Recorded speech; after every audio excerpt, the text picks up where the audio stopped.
आप देख रहे हैं देश लाइव, देश की आवाज। आदाब, नमस्कार, सत श्री अकाल। देश लाइव में आपका स्वागत है। मैं हूं सहल कुरैशी। 2024 के लोकसभा चुनाव से पहले इस साल 2023 में अलग अलग राज्यों में मध्य प्रदेश, राजस्थान, छत्तीसगढ़, कर्नाटका और तेलंगाना, इन 5 राज्यों में विधानसभा के चुनाव होने हैं। और इन 5 राज्यों की जो विधानसभा चुनाव, उसमें इन 5 राज्यों की 864 विधानसभा सीटें हैं जिस पर वोट डाले जाएंगे 2023 की साल में। और इसके साथ ही यहाँ पर जो विधानसभा चुनाव हैं, इनके साथ में जुड़ा है 110 लोकसभा सीटों का भविष्य। क्योंकि अमूमन ये कहा जाता है कि जब लोकसभा चुनाव से पहले जो बड़े चुनाव होते हैं राज्यसभा माफ कीजिएगा विधानसभाओं के, तो उसे सेमीफाइनल माना जाता है। तो जो 864 विधानसभा सीटें जहां पर वोट डाले जाएंगे 5 राज्यों में, वहां से आती है 110 लोकसभा सीटें। और इनमें से ज्यादातर सीटें मौजूदा वक्त में बीजेपी के पास में है। जैसा मैंने बताया, जिन राज्यों में चुनाव है वो राज्य हैं मध्य प्रदेश, राजस्थान, कर्नाटका, छत्तीसगढ़ और तेलंगाना। ये 5 राज्य हैं। इनमें से सबसे बड़े राज्य कहे जा सकते हैं राजस्थान है, मध्य प्रदेश है और कर्नाटका है। यहाँ की लोकसभा सीटें भी ज़्यादा है, 28, 25, 27 सीटें हैं यहाँ पर लोकसभा की। और विधानसभा सीटें भी यहाँ पर 200 से ज़्यादा है। तो ये जो 5 राज्यों के चुनाव होंगे, इन चुनाव में आखिर क्या होने वाला है? कांग्रेस पार्टी कहां पर खड़ी है, बीजेपी किस तरह की राजनीति कर रही है, किस तरीके से बूथ को मजबूत करने का काम बीजेपी कर रही है, इन तमाम मुद्दों पे बात करेंगे हम विस्तार से। लेकिन उससे पहले अगर आपने हमारा चैनल सब्सक्राइब ना किया हो तो हमारे चैनल को जरूर सब्सक्राइब कर लीजिए। सोशल मीडिया के तमाम प्लेटफॉर्म्स पर आप सहल कुरैशी ऑफिशियल और देश लाइव को जरूर फॉलो कीजिए। और इसके अलावा हमारी ईमानदार पत्रकारिता के लिए हमारा ज़्यादा से ज़्यादा सहयोग करिए।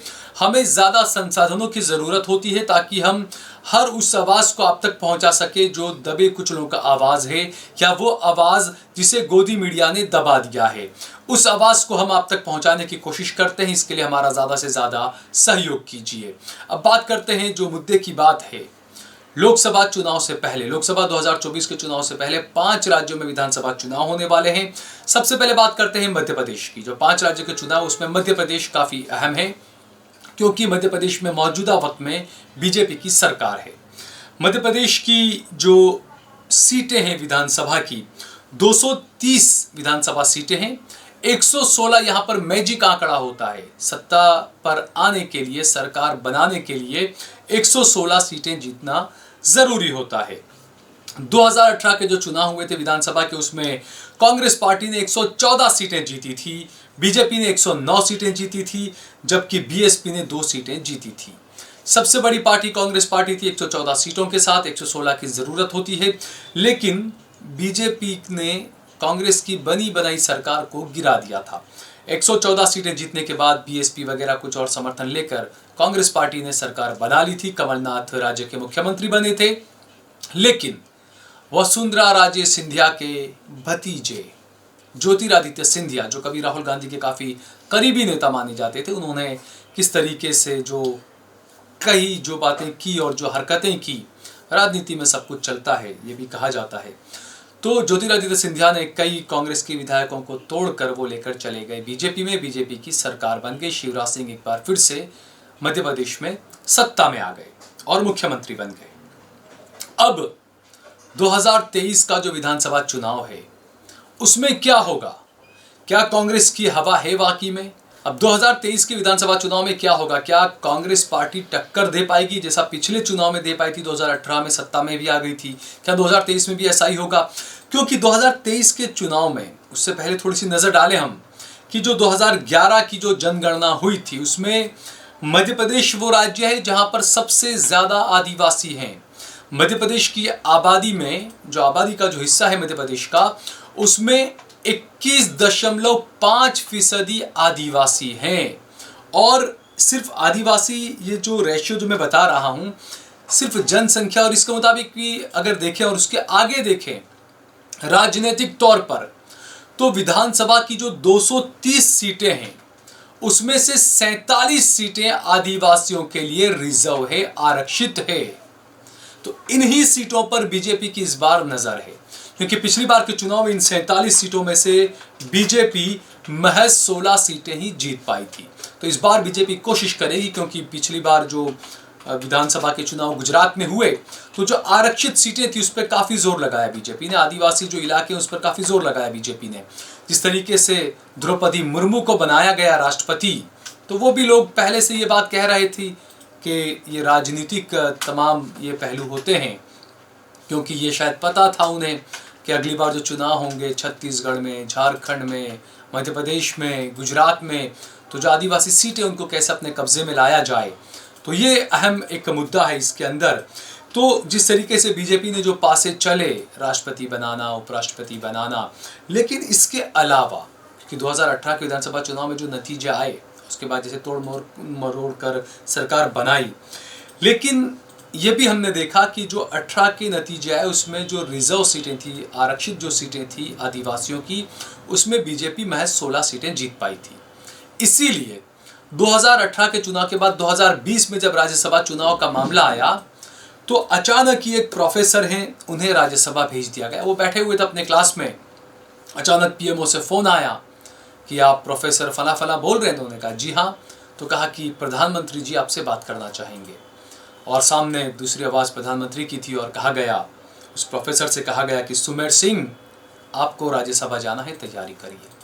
तो सुमेर सिंह सोलंकी आरएसएस से जुड़े हुए हैं, आदिवासी चेहरा हैं, इसीलिए उन्हें राज्यसभा भेजा गया, क्योंकि चुनाव में जो 47 सीटें थी उसके गणित को सीट सही करना है। दूसरा, ये भी एक हकीकत है, चाहे हम मोदी की जितनी भी आलोचना कर लें, वो आलोचना के लायक हैं, उनकी आलोचना की जानी चाहिए, लेकिन ये हकीकत भी है कि कुछ पासे ऐसे फेंके गए, कुछ तीर इस तरीके से चलाए गए, वो चाहे जुमले हों या जो भी हों, लेकिन वक्ती तौर पर उसका फायदा बीजेपी को हुआ। उन्हीं में से एक है आयुष्मान कार्ड, कि गरीबों का और सबका इलाज जो है वह मुफ्त में करेंगे 5 लाख रुपए तक का। ये जो कार्ड फेंका गया, अब इससे कितनों को फायदा हुआ कि जो आयुष्मान कार्ड चले नहीं चले, लेकिन ये कार्ड फेंक कर फौरी तौर पर गरीबों का वोट तो आसानी से लिया गया और आगे भी लिया जाएगा। इसी तरीके से प्रधानमंत्री आवास योजना, गरीबों को मकान देने के लिए, गरीबों को आशियाना देने के लिए कार्ड फेंका गया। हालांकि उसमें भी ये कहा गया कि मुसलमानों को ना के बराबर मकान दिए गए, लेकिन चूंकि ये तो साफ कहते हैं हिंदू राष्ट्र बनाना है, तो वो जो तबका है गरीबों का, वो इस कार्ड पर भी कहीं ना कहीं प्रभावित हुआ, मुतासिर हुआ इनसे, और इन्हें वोट दिया और आगे भी देगा। दूसरा है उज्ज्वला योजना। 2 करोड़, 5 करोड़, 15 करोड़, अलग अलग दावे किए गए कि हम गैस के सिलेंडर, एलपीजी गैस के सिलेंडर हम गरीबों को दे रहे हैं उज्ज्वला योजना के नाम पर। बिल्कुल फौरी तौर पर गरीबों को उससे फायदा हुआ कि उन्हें सिलेंडर मिला, लेकिन उसके बाद में 1000 रुपये का सिलेंडर अब वो नहीं भरा सकते। ये एक सीधी सीधी बात है, लेकिन इन तमाम मुद्दों का फायदा बीजेपी को हुआ, और ये वो मुद्दे रहते हैं कि गरीबों को कनेक्ट करते हैं। चाहे बीजेपी कुछ कर भले नहीं रही है, लेकिन वादे ऐसे कर रही है जो सीधे गरीबों को प्रभावित करते हैं। तो ये कहीं ना कहीं आने वाले चुनाव में भी इसका असर नजर आएगा। और आखिर में हिंदुत्व का कार्ड तो है ही। तो ये मैंने बात की मध्य प्रदेश की। अब बात करते हैं राजस्थान की। राजस्थान में पिछले बार के चुनाव में वसुंधरा राजे सिंधिया, बीजेपी की जो मुख्यमंत्री थी, उनको हराकर कांग्रेस पार्टी सत्ता में आई और अशोक गहलोत मुख्यमंत्री बने। 200 विधानसभा सीटें हैं, 100 सीटें यहाँ पर, 101 सीटें यहाँ पर हो गई कांग्रेस की, क्योंकि 6 बीएसपी ने सीटें जीती थी, उसको भी बाद में अशोक गहलोत ने कांग्रेस में शामिल करवा दिया। और जो बीजेपी है, माफ़ कीजिएगा, कांग्रेस जो है वो 100 सीटें जीती थी, बीजेपी जो है वो 73 सीटें जीती थी और बीएसपी 6 सीटें जीती थी। अब यहाँ पर भी लोकसभा की 25 सीटें आती है। इन 25 लोकसभा सीटों में से 24 सीटों पर बीजेपी का कब्जा है, जबकि एक सीट जो है वो आरएलपी की है। जैसे मैंने मध्य प्रदेश का भी बताया कि 29 को 29 में से 28 सीटें वहाँ पर बीजेपी की थी, और एक सीट महज जो कांग्रेस के कमलनाथ है उनके बेटे ने जीती थी, नकुल नाथ ने। तो हम अब बात करें राजस्थान की, तो राजस्थान में 24 लोकसभा सीटें हैं, जिनमें माफ़ कीजिएगा 24 लोकसभा सीटें बीजेपी ने जीती है, 1 लोकसभा की सीट आरएलपी ने जीती है, यानी कि 25 से 25 सीटें मान लीजिए आप एनडीए के कब्जे में। विधानसभा की सीटें जो मैंने बताया 200 विधानसभा की सीटें हैं, 100 पर कांग्रेस पार्टी जीती थी, 73 पर बीजेपी जीती थी, 6 पर बीएसपी जीती थी। और यहां पर भी अब जो 52,000 पोलिंग बूथ है उसमें बीजेपी बिल्कुल उसी तरीके की तैयारी कर रही है जैसी तैयारी गुजरात के विधानसभा चुनाव में की गई थी और 150 को पार किया गया था। और जैसा मैंने बताया, मैं हर बार ही कहूंगा कि आखिर में हिंदुत्व का मुद्दा तो है ही। अब राजस्थान में 18% एससी वोट हैं, 13% एसटी हैं, 12% जाट हैं, 9% गुर्जर हैं, 9% ही राजपूत हैं, 7% ब्राह्मण हैं और इसके अलावा 32% अन्य वोट हैं।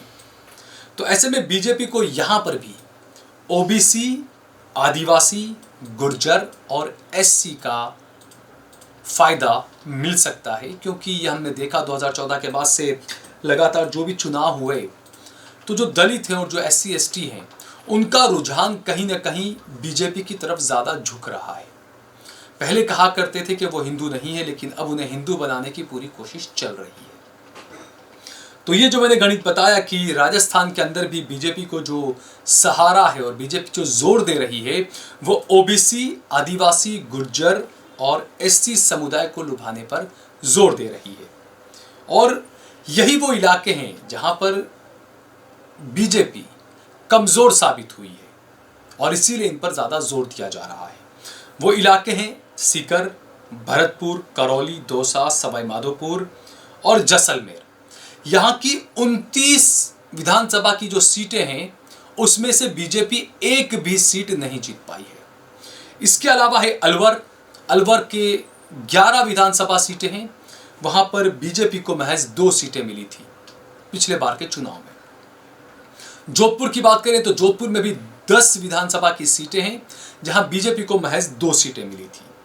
बाड़मेर की बात करें तो बाड़मेर में भी विधानसभा की 7 सीटें हैं, बीजेपी को यहां पर महज 2 सीटें मिली थी।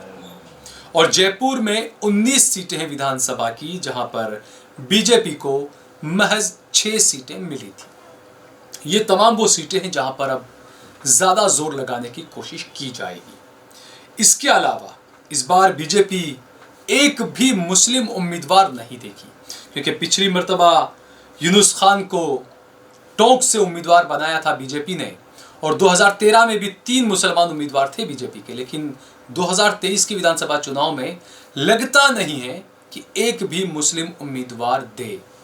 और मुद्दे वही होंगे हिंदुत्व के, कन्हैया कुमार की हत्या का मामला होगा, दूसरी तरफ जुनैद और नासिर की हत्या के मामले पर कांग्रेस कुछ बोलती है या नहीं ये देखने वाली बात होगी।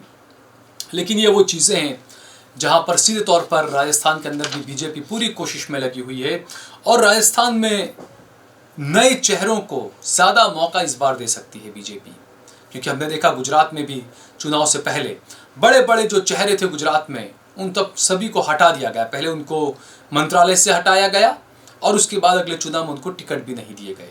तो राजस्थान में भी ऐसा ही कुछ हो सकता है। और दूसरा, यहाँ पर बीजेपी को सबसे ज़्यादा एक उम्मीद है, वो अशोक गहलोत और सचिन पायलट के बीच में जो लड़ाई है उस लड़ाई में फ़ायदा मिलने की बीजेपी को एक उम्मीद है। अब होगा क्या ये तो वक्त ही बताएगा। अब आते हैं छत्तीसगढ़ पे। छत्तीसगढ़ में 90 विधानसभा सीटें हैं और इसमें 46 सीटें चाहिए होती है सरकार बनाने के लिए। और पिछले चुनाव में 68 सीटें कांग्रेस ने जीती थी, 15 सीटें बीजेपी ने जीती थी, जबकि अजीत जोगी की जो जेसीसी है उसने 5 सीटें जीती थी। यानी ज़बरदस्त यहाँ पर विजय थी कांग्रेस पार्टी की, क्योंकि 15 साल की एंटी इनकम्बेंसी थी बीजेपी के खिलाफ, तो उसका फ़ायदा कहीं ना कहीं कांग्रेस पार्टी को मिला। और इस बार ये कहा जा रहा है कि ख़ास कोई मुद्दे तो कांग्रेस के सामने बीजेपी के पास नहीं है, सिर्फ एक मोदी का चेहरा है जिसे लेकर वो छत्तीसगढ़ के चुनाव में जाएगी। और ओबीसी आरक्षण को लेकर, क्योंकि पिछली दिसंबर में कांग्रेस की सरकार ने एससी, एसटी और ओबीसी के आरक्षण में थोड़ा सा बदलाव किया है। कुछ लोगों का आरक्षण इसमें बढ़ाया गया, कुछ का कम किया गया और इससे भी आदिवासी समुदाय नाराज बताया जा रहा है। तो ये एक मुद्दा यहाँ पर बीजेपी के हाथ में है, इस मुद्दे को बीजेपी भुनाने की कोशिश कर सकती है। दूसरा एक अहम राज्य है कर्नाटका, जो हिंदुत्व की लेबोरेटरी बन रहा है। जैसे उत्तर भारत की बात करें और इस तरफ की बात करें हम, तो गुजरात एक लेबोरेटरी, मध्य प्रदेश एक लेबोरेटरी आरएसएस की, बीजेपी की। इसी तरह अगर दक्षिण की बात करें तो दक्षिण में कर्नाटका वो लेबोरेटरी है हिंदुत्व की, आरएसएस की, बीजेपी की। जहां पर फिलहाल कर्नाटक में बीजेपी की सरकार है। और यहाँ पर भी ऐसा ही किया गया था मध्य प्रदेश की तरह ही कि कांग्रेस और जेडीएस ने मिलकर सरकार बनाई थी, लेकिन उनकी सरकार को गिरा दिया गया। 224 विधानसभा की सीटें हैं कर्नाटका के अंदर। जीतने के लिए, सत्ता में आने के लिए 113 सीटों की दरकार होती है। और यहाँ पर लोकसभा की 28 सीटें हैं, जिसमें से 25 सीटें बीजेपी के पास है। छत्तीसगढ़ के बारे में मैं आपको बताना भूल गया, वहाँ पर लोकसभा की 11 सीटें हैं, जिसमें से 9 बीजेपी के पास है और 2 कांग्रेस के पास है। बात करें कर्नाटक की, तो कर्नाटक में 28 लोकसभा की सीटें हैं, 25 पर बीजेपी का कब्जा है। विधानसभा की बात करें तो 104 सीटें जीती थी बीजेपी ने, कांग्रेस ने 80 सीटें जीती थी, जेडीएस ने 37 सीटें। कांग्रेस ने जेडीएस के समर्थन से सरकार बनाई थी और उस सरकार को गिरा दिया था येदियुरप्पा ने और उनके लोगों ने मिलकर, और एक बार फिर से बीजेपी वहां पर सत्ता में आ गई थी। इस बार का चुनाव सीधे तौर पर सावरकर बनाम टीपू सुल्तान बनाने की कोशिश में लगी हुई है बीजेपी, और अलग अलग चीजें निकाल के लाई जा रही है। ये कहा जा रहा है कि टीपू सुल्तान जो है वो अंग्रेजों से जो लड़े थे वो खुद की सत्ता के लिए लड़े थे, सत्ता के लिए लड़ाई थी। अब यही बात अगर हम कहते हैं अकबर और दूसरे राजाओं के लिए, अशोक के लिए और तमाम राजाओं के लिए, चाहे वो कोई भी हिंदू राजा हो, उसके लिए भी ये कहा जाता है कि पहले की राज्य जो लड़ाई होती थी वो साम्राज्य की लड़ाई होती थी। मुसलमान राजा है तो उसका जो वजीर होता था, जो लड़ रहा होता था, वो हिंदू हुआ करता था और सामने वो मुसलमान राजा से लड़ा करता था। और इसी तरीके से हमने देखा दूसरी तरफ कि हिंदू राजा है तो उसका वजीर जो है वो मुसलमान हुआ करता था और वो लड़ता था सामने हिंदू राजा से, मुसलमान राजा से। ये तमाम चीजें रही है। तो कर्नाटक के चुनाव के अंदर अब एक नया मुद्दा आया और ये कहा गया कि टीपू सुल्तान को अंग्रेजों ने नहीं मारा था, वोकालिंगा समुदाय ने टीपू सुल्तान को मारा था। वोकालिंगा समुदाय के 2 लोगों के नाम यहाँ पर बताए जाते हैं, जिनके नाम है उरी गौड़ा और नंजे गौड़ा।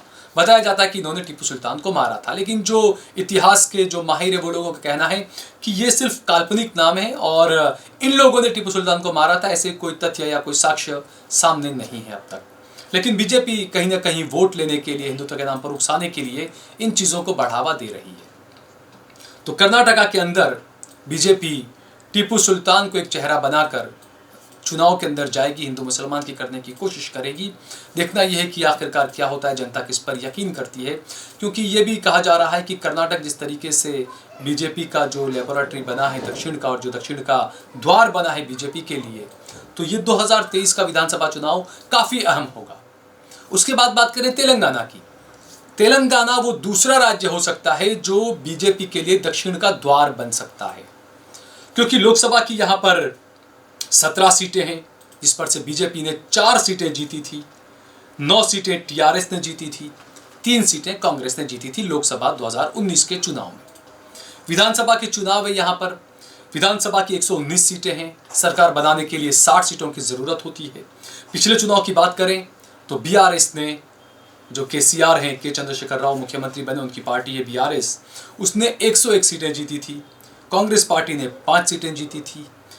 एआईएमआईएम ने 7 सीटें जीती थी, जबकि बीजेपी ने 3 सीटें जीती थी। अब जिस तरीके से बीजेपी ने जो सीटें जीती, उपचुनाव में 1 सीट बीजेपी ने जीती थी, उसके अलावा जो हैदराबाद म्यूनिसिपैलिटी के जो चुनाव हुए उसमें बीजेपी ने जो प्रदर्शन किया, उसको लेकर यह माना जा रहा है कि बीजेपी तेलंगाना में मजबूत टक्कर में आ सकती है। हो सकता है, जैसा मैंने बताया, कि दक्षिण का दूसरा द्वार जो है वो तेलंगाना शायद बन जाए बीजेपी के लिए, कि लोकसभा चुनाव में अच्छा रहा। और अब एक बार फिर से जो हिंदुत्व का और जो तमाम चीज़ें चल रही है साउथ के, जब मैं हमेशा बताता हूँ कि मलयालम और साउथ के जो स्टार्स से, एक्टर एक्ट्रेसेस से जो नरेंद्र मोदी की जो मुलाकातें हो रही है, जिस तरीके से पुराने कुछ नेताओं को, कांग्रेस को, जो दूसरी पार्टी के नेता थे, उनको बीजेपी में शामिल किया जा रहा है, उनको देखकर ये लगता है कि साउथ के अंदर, दक्षिण के अंदर बीजेपी अपना झंडा मजबूत करने में इस बार शायद कामयाब हो जाए। और जैसा मैंने बताया कि तेलंगाना दक्षिण का बीजेपी के लिए दूसरा द्वार बन सकता है। ये तमाम वो चीज़ें हैं कि कांग्रेस पार्टी को इस बारे में सोचना चाहिए कि वो कहाँ खड़ी है, वो कहाँ स्टैंड करती है, ये भी हकीकत है कि गोदी मीडिया की कमी कांग्रेस को खलती है, क्योंकि कांग्रेस को मीडिया में वो स्पेस नहीं मिलता है। कांग्रेस के पास में वो फंडिंग भी अब नहीं है, जबकि बीजेपी के पास में फंडिंग और हर तरह से सब कुछ चीज़ मौजूद है। तो ऐसे में देखना ये होगा कि 2024 के लोकसभा चुनाव से पहले ये जो 5 राज्यों के विधानसभा चुनाव है उसके नतीजे क्या आते हैं और आगे की राह कैसी होगी 2024 की, वो भी इन नतीजों के बाद में शायद तय हो जाएगी।